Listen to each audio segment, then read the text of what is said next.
Welcome again to History B. Our story begins not with conquest, but with commerce. In the early 1600s, the Dutch Republic was a global trading powerhouse. The Dutch West India Company sought a northern sea route to Asia, but instead found opportunity in North America. In 1609, Henry Hudson, sailing for the Dutch, explored a river that would bear his name, encountering the Lenape and discovering a land rich in beaver pelts, highly prized in Europe. The company quickly shifted focus from finding a passage to Asia to establishing trading posts for the lucrative fur trade. These outposts, not grand settlements, exchanged European goods for pelts with Native Americans, laying the foundation for New Netherland. Unlike English colonies, New Netherland was a business venture staffed by traders and soldiers, not families. Their goal: extract wealth and send it back to Amsterdam, shaping a pragmatic, tolerant colony. This commercial DNA set New Netherland apart, long before it became the city we know today. As trade grew, the Dutch West India Company needed a secure base. The southern tip of Manhattan, controlling access to the Hudson, was ideal. In 1624, settlers arrived. By 1625, Fort Amsterdam was built, anchoring the new town of New Amsterdam.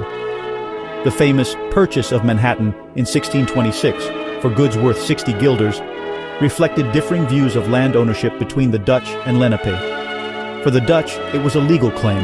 For the Lenape, likely an agreement to share resources. New Amsterdam's street plan grew organically, with the Heer Way, now Broadway, at its heart.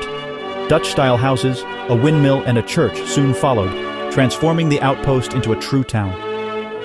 New Amsterdam became the commercial and administrative heart of the Dutch colony. New Amsterdam was a melting pot from the start. The Dutch West India Company valued trade over background, attracting settlers from across Europe and beyond. By the 1640s, as many as 18 languages echoed through its streets.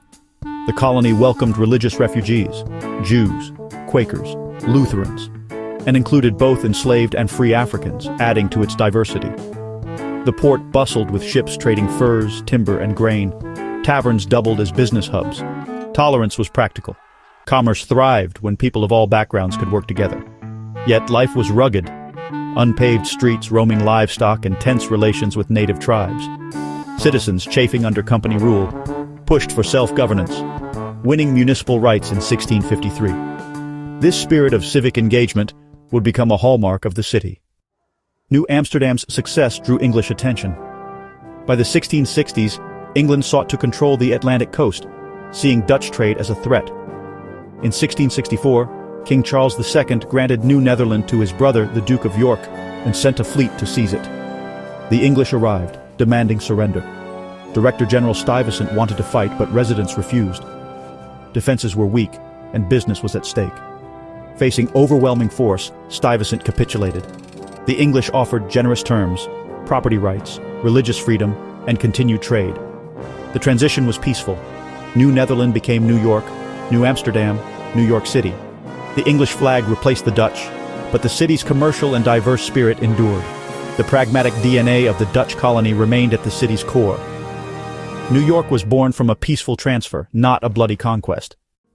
Though Dutch rule lasted just 40 years, their influence endures in New York City's culture, economy, and even its streets. The English kept Dutch policies of religious freedom and open trade, ensuring the city's diverse commercial character thrived. Dutch names, Brooklyn, Harlem, the Bronx, and words like boss and cookie still echo in daily life. Lower Manhattan's winding streets trace the original Dutch layout. Wall Street follows the line of the old defensive wall. The city's global outlook, diversity, and relentless energy all began in New Amsterdam. New York's foundation was built by Dutch pragmatism and tolerance. The greatest city in the world still rests on the legacy of a small Dutch trading post on Manhattan.